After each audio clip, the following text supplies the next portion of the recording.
Hey, Mortgage Coach community, Dave Savage, and today I'm interviewing Stu Sweet in Berkeley, California. What's up, Stu? Not much, man. Good to see you, Dave. Good to see you. Good to see you. So for those of you that don't know Stu, he is a top producer. I'll let him tell a little bit more about that in a minute. From my perspective, he's done over 700 total cost analysis. That means he's helped a lot of family make super informed decisions and helped a lot of realtors sell a lot of homes by doing it right. And Stu, if you wouldn't mind just telling folks a little bit about your mortgage practice, your volume, and then let's get into some ideas.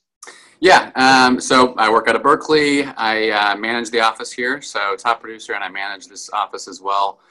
I came into the business a little bit differently than a lot of people. I actually bought a book. So I was, learning the business in my early and mid 20s, and then around 26, I bought a book, and I've kind of taken it from there. So annual production in the 50 million range.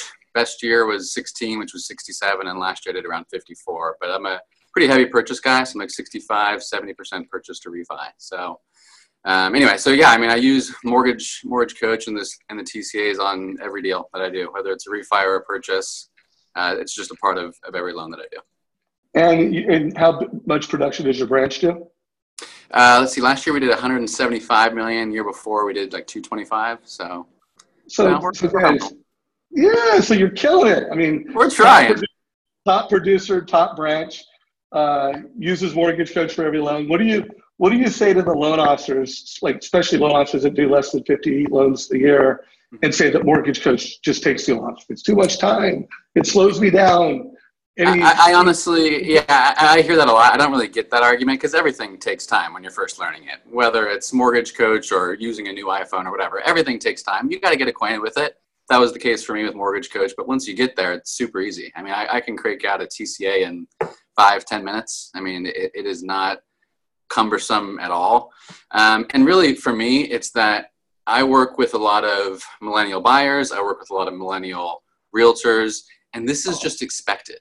It's just expected that I would give data in this clean, easy to read way. Like I'll get emails forwarded to me from, this other loan officer sent me a rate quote, and it's literally typed out in the email. 4.25 is a payment of, it's ridiculous. It's 2018. It's just, for me, Mortgage Coach it's a must because that's what people expect. Consumers expect to get data that way. They don't expect to get a typed out rate quote. I think that's insane. So especially in 2018. And guys, we need to kill it this year, this quarter, Q1 2018, and then you need to position yourself to be killing it in 2020. And it will be different. Like Mortgage Coach is an absolute competitive advantage today. Yeah. It's more and more becoming the expectation. So let's center this around purchase business. We need to get more referrals from the agents we have, and we need a few new agents giving us loans. So how do you use Mortgage Coach to help you with agents and purchase business? So in every meeting that I do with a new realtor, I talk about a lot of things, like what I can do, but I'll incorporate Mortgage Coach into it. And I'll say, anytime your client gets data from me, it's going to be presented cleanly with this Mortgage Coach tool. And I'll have my iPad with me, so I'll pull it out, show it to them, kind of flip through, and just this is a clean way of getting data. I'm sure you've seen other people sending PDFs and Excel spreadsheets and all this nonsense. So I'll start there and just say, this is how I'll communicate with your client. You're using tech, you're leveraging the tools that you have. Anytime you send a client to me, I'll also be leveraging tech. And then the second half of that is annual mortgage reviews. So I commit to every new realtor that every year I'll come back around and do an analysis of the client's loan that we work together with. I'll then send them an email with the annual mortgage review using Mortgage Coach, and I'll CC you. A lot of times I'll just be saying, you have a 3.5% rate, you shouldn't do anything, there's nothing for you to do, but it's a touch point. And if the client comes back and says, hey, that's great, but I'd like to look at buying investment property, the realtor's on that email, it's a nice, easy handoff, and I've helped them get a new purchase lead. So those are the two primary ways that I incorporate that into driving realtor business. Well, I think that's huge. I think that's smart.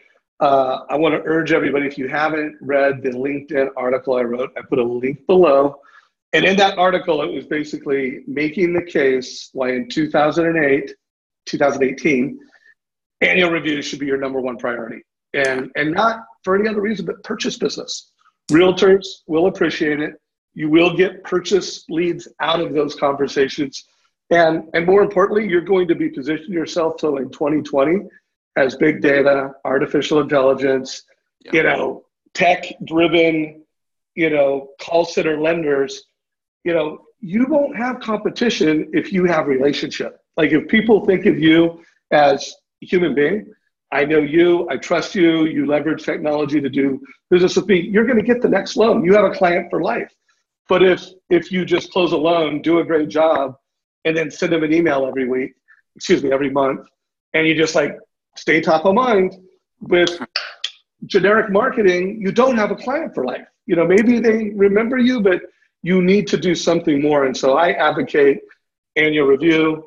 And then my best practices are you need to have some other lifestyle, emotional touch point throughout the year. Some coaches and loan officers think it's a birthday call. I've heard lots of ideas. I'm actually interviewing a guy by the name of Steve Smith next week, author of Blue Fishing. I'm not going to do a whole story on it, but just let's say he's going to give you some new ideas to personally connect. I don't know, those are my thoughts. What are your thoughts on that, Stu, in terms of just uber customization and personalization? I totally agree. I think personalization is where it's at. I mean, we're a few years away from self-driving cars. So if you're emailing rate quotes, I think you're probably behind the times. And I just think being able to use technology and to leverage it into furthering the relationship. Like, don't just use it to use it, kind of to your point of, I could just send a mortgage coach review every month, but I'm not adding any value. If I do it once a year, if I'm thorough, if I take my time, even if I know it's not going to be a refi, I'm adding value because then they know, okay, well, I don't have to think about my mortgage because anytime I do need to do something, Stu's going to take care of me and let me know. So from my perspective, it's really about giving consumers what they expect in terms of how they want to receive data and using the tool to further the personal relationship. Don't just send it out and that's it. Like, use it to be personal. So anyway, that's my 2 cents. So I love it. So you gave us, I loved how you're scripting it with realtors. It's not about the technology. It's about, let me show you how I communicate. Yeah. And you leverage tech to deliver better communication. This is how I communicate. So I love that. Tell everybody, give us a quick script on how do you position Mortgage Coach to a buyer in a purchase loan, and how do you position the fact that you're going to do an annual review? If people could just get a feel for how you're setting that expectation at the first meeting, because let's face it, that's where conversion happens. Like if you don't kill it in the first meeting, you don't get to do annual reviews because they don't do the loan with you. Exactly. So, yeah. So what's that sound like to drive, conversion and customer for life? Yeah, it really starts for me around the fact that I am helping them do long and short-term planning. So when they come in, they talk to me about they're thinking about buying a house. Nobody knows for sure what price they're going to pay and what down payment they're going to make and what the rate's going to be. They're looking to me for guidance. So my commitment to them when they come in is I will help you find what is right for you. I don't know what it is today. You don't know what it is today, but we will whittle down through a whole variety of options. We'll look at 10%, 15% down. What does the MI difference look like? We'll look at 20% down.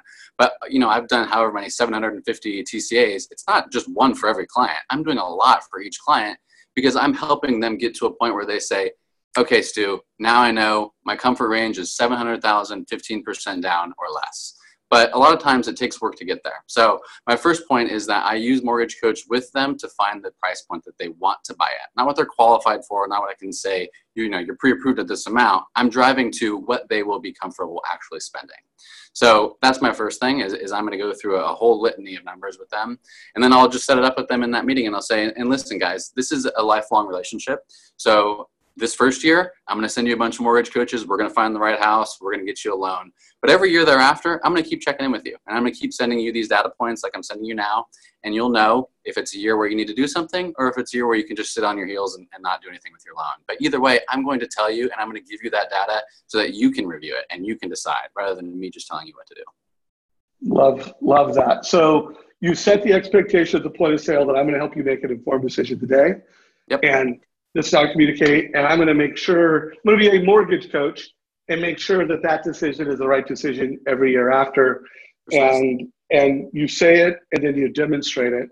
Yep. And so one last question, think of a loan officer who's not using Mortgage Coach, whether they're a top producer or mid-tier, in terms of production. and then they just implement that one thing into their borrower conversation.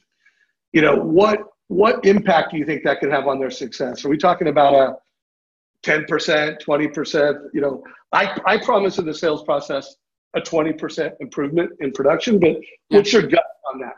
I buy into that. I think it is all up to the producer and how much they really commit to it. But I think someone that fully commits to it and is actually using it as a tool and not just doing it rote just to do it, I think 20% is realistic. But you use it to drive value. Don't use it just to send them something new.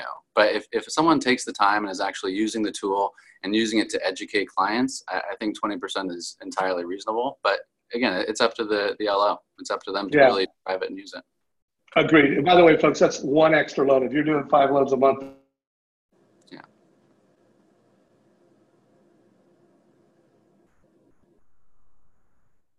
you know, all the metrics I'm seeing and hearing are that loan officers are getting a lot of loans and a lot of referrals from doing annual reviews. So that just the annual review strategy alone could be multiple incremental loans to your production.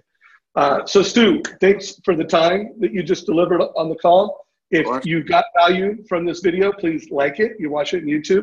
Share it with your mortgage friends. If you're a branch manager, share this with your team. And Stu, thanks for being a great leader in the mortgage coach community, man. Always a pleasure, man. Thanks, Dave. All right. Take care. All right. You too. Bye-bye.